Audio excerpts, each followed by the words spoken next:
Assalamualaikum warahmatullahi wabarakatuh.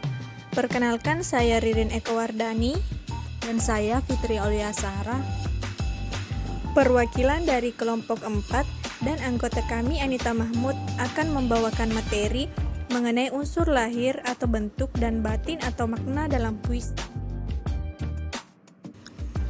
Unsur-unsur puisi. Pengertian puisi juga harus dipahami melalui unsur-unsur pembentuk yang menjadikan suatu karya menjadi puisi.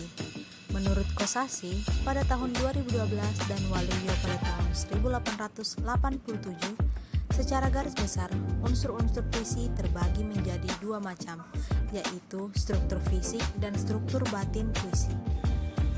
Unsur fisik puisi. Unsur fisik puisi berarti berbagai pembentuk suatu tema dalam bentuk yang tampak langsung seperti diksi atau pemilihan kata, imaji atau pengimajinasian, kata konkret, majas atau bahasa figuratif, verifikasi, tipografi. Unsur batin puisi. Sebaliknya dari unsur fisik, unsur batin adalah hal-hal yang tidak tampak atau tak kasat mata, namun secara tidak langsung kehadirannya dapat dirasakan. Adapun unsur-unsur puisi berupa batin yaitu yang pertama tema, yang kedua yaitu perasaan atau ekspresi, yang ketiga nada dan suasana, dan yang keempat yaitu amanat.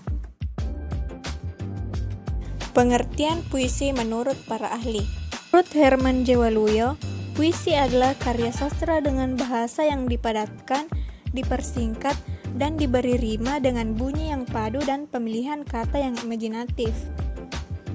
Menurut Watt Dunton, puisi adalah ekspresi konkret yang bersifat artistik dari pikiran manusia dalam bahasa emosional dan berirama.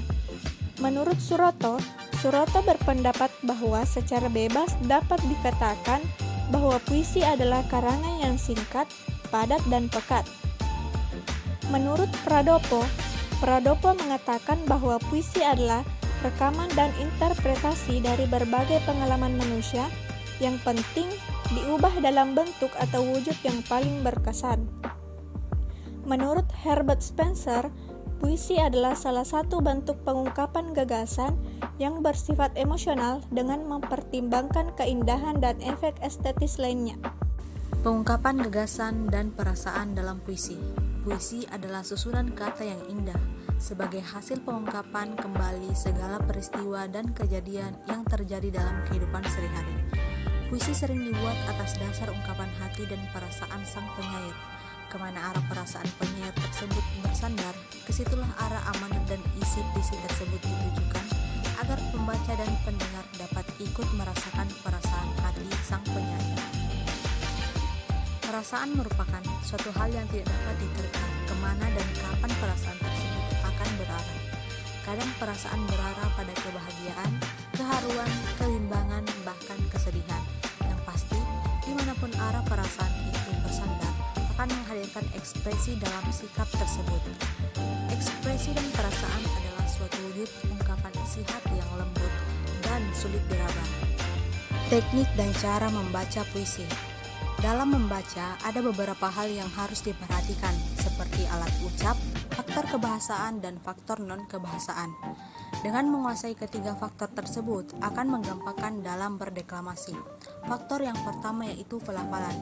Pelafalan yaitu proses atau perjuangan untuk mengucapkan bunyi bahasa, baik itu suku kata, frasa, ataupun kalimat. Yang kedua yaitu intonasi. Intonasi yaitu penyajian tinggi rendah irama puisi dengan memperhatikan jenis-jenis tekanan. Tekanan yang dimaksud yaitu tekanan dinamik, tekanan nada, dan tekanan tempo. Faktor yang ketiga yaitu faktor non-kebahasaan. Faktor non-kebahasaan atau mulut terbagi menjadi beberapa hal, antara lain sikap, gerak-gerik dan mimik, volume suara, serta kelancaran dan kecepatan. Demikian penjelasan materi mengenai unsur lahir atau bentuk dan batin atau makna dalam puisi. Semoga bermanfaat. Wassalamualaikum warahmatullahi wabarakatuh.